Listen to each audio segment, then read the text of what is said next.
Good day mga boss, yan para sa mga naghanap dyan ng Toyota Vios 2025 model to mga boss.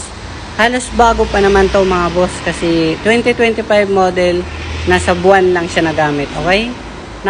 Napakababa na ito mga bossing kasi ang brand new man nito is mga nasa 850 to 900,000. Kaya ito mga nasa 565,000 lang po ito, okay? 565,000 lang to mga bossing. Ayan, good condition.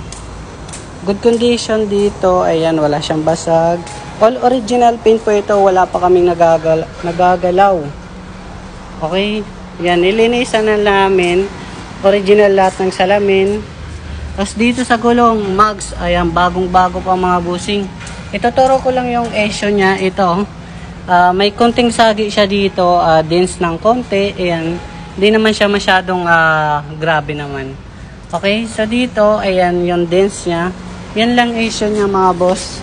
At dito, ayan, yun lang ang be honest namin na issue. Tapos sa mga gulong, okay pa naman. Dito sa mga headlights, tapos ano, may makikita kayong wala yung damage dito sa ano. Okay, so wala siyang bangga or baha. Ayan, napakaganda pa nito mga boss. Tapos pinagkaano dito mga boss is tatlo na yung susi. Ayan. Tatlo na yung susi nito mga boss. Tapos dito, tingnan natin dito, ayan.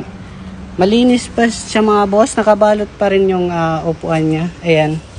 Nakabalot pa, naka-seat cover pa. As dito, okay pa naman siya, sariwa, automatic transmission. Sa ceiling ay wala naman damage. Ayan, upuan di naman ma-damage kasi nakabalot. So start natin So dito na tayo mga boss, 21,000 mileage lang. Original po yan mga boss kasi ngayon lang kakarating pinapas break namin ng mura, okay? Kaya yung mga buy and sell dyan o direct buyer makakamura na kayo dito. Start natin. Yan siya mga boss, okay? Tapos dito, ayan, complete pa itong record with manual booklets, complete. Yung record niya mga boss nandito lang. Ayan. Record mga boss, nasa 1,714. So, hindi naman pwedeng hindi i-record yan, okay? Complete record pa yan mga bossing. As dito, 21,000 mileage. Napaka-fresh nito. 565,000, napakamura na yun mga boss, okay? Sa makina naman tayo mga boss. Mga boss, ayan, napaka-fresh pa ng makina niya mga bossing. Ayan, okay? Kung hindi pa kayo naniniwala sa condition nito, ayan, fresh na fresh pa. So, pwede kayo magdala mekaniko.